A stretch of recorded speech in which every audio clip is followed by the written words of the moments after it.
No vídeo de hoje vamos relembrar a campanha da seleção espanhola nas eliminatórias europeias para a Copa do Mundo de 2026. E para ser bem sincero, a Espanha só não fechou 100% de aproveitamento porque deu aquela relaxada na última partida, já estava praticamente classificada, né? Cedeu empate e a seleção do técnico Luis de la Fuente por pouco não terminou toda a eliminatória sem levar um golzinho sequer.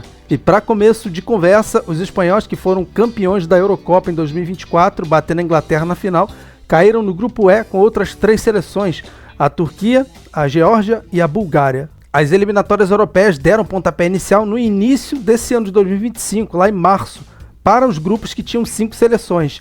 Como não foi o caso do grupo E, que tinha apenas 4 seleções, então as primeiras partidas foram disputadas em setembro desse ano. Os 2 primeiros jogos da Espanha foram fora de casa, tá? O primeiro deles foi realizado em Sófia contra a Bulgária. Não demorou muito para Zubimendi dar uma assistência daquelas para Mikel Oyarzabal abrir o placar logo aos 5 minutos.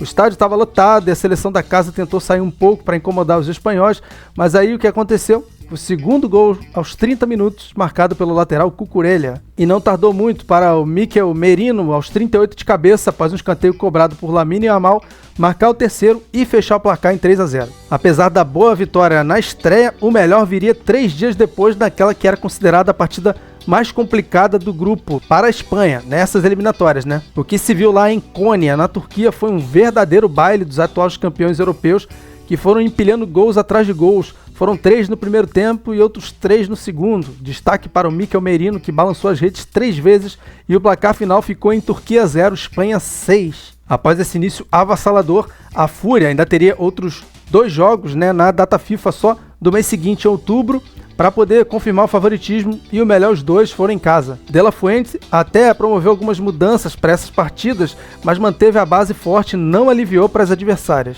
Na verdade, os jogadores que deram aquela relaxada, né, talvez pelos placares construídos nas 2 primeiras partidas. Mesmo assim, as vitórias vieram, e o melhor, sem levar nenhum golzinho ainda. Primeiro foi em Elche, contra a Geórgia, por 2-0, com gols do Yeremy Pino no primeiro tempo, com a assistência do Lenormand, uma pausa para o pênalti desperdiçado por Ferran Torres, que parou no goleiro Mamardashvili. Daí então, no segundo tempo, o segundo gol veio com o Mikel Oyarzabal, que com uma pancada forte na cobrança de falta deu números finais. E a outra vitória, essa sim foi de goleada para cima da Bulgária em Valladolid por 4-0, com destaque para o Mikel Merino, que marcou mais 2 gols, os 2 de cabeça, somando assim todos os seus 6 gols nas eliminatórias europeias. Depois ainda saiu um gol contra e também um de pênalti marcado pelo Oyarzabal. Final, Espanha 4, Bulgária 0. Por fim, vieram os últimos 2 jogos que garantiram uma seleção espanhola, que fizeram essa seleção carimbar o passaporte rumo à América do Norte para disputar mais uma Copa do Mundo. Mas antes de eu te contar a história dessas 2 partidas, me ajuda aí, me faz um favor. Tô fazendo um vídeo para você lembrar da campanha da seleção espanhola, e se isso for importante para você, o vídeo é legal, deixa aquele like esperto, me retribui dessa forma. E se você não conhece o meu canal Planeta Futebol Clube, se inscreva e ative o sino das notificações. E como tenho feito, né, te convido também a conhecer o blog do PFC, tô com ele aqui na tela, tá? Olha, provavelmente você vai estar vendo esse vídeo aqui da Espanha bem depois de eu ter gravado ele, porque isso faz parte de uma série, então eu já tô jogando ele lá pra frente, um vídeo que eu tô gravando ainda no início do ano, em janeiro aqui, tá? Então provavelmente o blog vai estar com outras matérias, com certeza. Agora, nesse momento, a última matéria que eu escrevi foi essa aqui, com os jogadores com mais gols no mata-mata na Copa do Mundo, tá? Então esse aqui é o meu blog, e aqui eu falo sobre o futebol de seleções e te convido a conhecer ele. Finalmente, na data FIFA de novembro de 2025, os espanhóis, assim sim, carimbaram o passaporte rumo à América do Norte. Muitos acreditavam que a classificação já viria, né? A primeira das 2 partidas contra a Geórgia em Tbilisi, capital georgiana. O detalhe é que 1 ano e meio antes, as 2 seleções haviam se enfrentado nas oitavas de final da Euro na Alemanha, e a Espanha havia goleado por 4-1.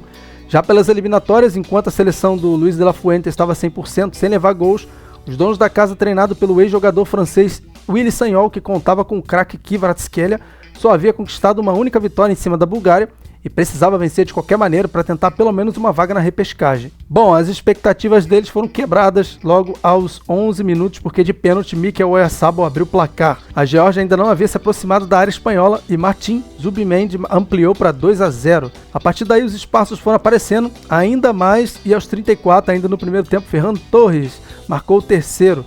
Aí sim, só no segundo tempo, de cabeça, Oyarzabal fechou a tampa do caixão e o placar ficou em 4-0. Mesmo com essa goleada, a classificação antecipada não veio, tá? Lembrando, A Espanha venceu todos os jogos até agora e não levou nenhum gol, só que a Turquia, que havia tomado lá um 6-0, ela não perdeu e foi vencendo seus jogos, por isso venceu a Bulgária e impediu que a Espanha se classificasse de forma antecipada para a Copa do Mundo após essa vitória em cima da Geórgia. Só que tinha um detalhe super importante, a Espanha ela chegou para a última rodada com 15 pontos e a Turquia com 12. E o saldo era, como está aqui, como permaneceu, porque a partida terminou empatada. O saldo era de 19 e a Turquia saldo de 5, ou seja, a Turquia ia ter que vencer por 14-0 a Espanha para conseguir uma vaga direta para a Copa do Mundo e mandar a Espanha para a repescagem. Isso sem contar que esse 14-0 iria empatar o saldo e eles iam ter que contar aí com os outros critérios, né, que provavelmente também seriam desfavoráveis. A partida entre essas duas seleções foi disputada no estádio de la Cartuja, em Sevilha, e como sempre, não demorou muito para os espanhóis abrirem o placar, e isso aconteceu aos 4 minutos com Dani Olmo. A Turquia não é uma seleção fraca, apesar do 6-0 na primeira partida entre as duas seleções. E assim chegou ao empate aos 42 com Deniz Gül. E esse foi o primeiro gol que a seleção espanhola sofreu em toda a eliminatória. E mais ainda, os turcos viraram a partida no segundo tempo com um belo gol de Özkan, mas não sustentaram essa vitória por muito tempo, porque em seguida o Mikel Oyarzabal marcou seu 6º gol na competição e encerrou a partida em 2-2, e dessa maneira a Espanha se classificou para mais uma Copa do Mundo. O Oyarzabal, que marcou 6 gols, está aqui ele aqui, ficou empatado com o Mikel Merino também com 6 gols, esses foram os artilheiros da seleção espanhola nas eliminatórias europeias para a Copa do Mundo de 2026. O Haaland fez 16 gols, 10 a mais que esses dois aí, e o dobro dos segundos colocados, Marko Arnautovic, Memphis Depay e o Harry Kane, né?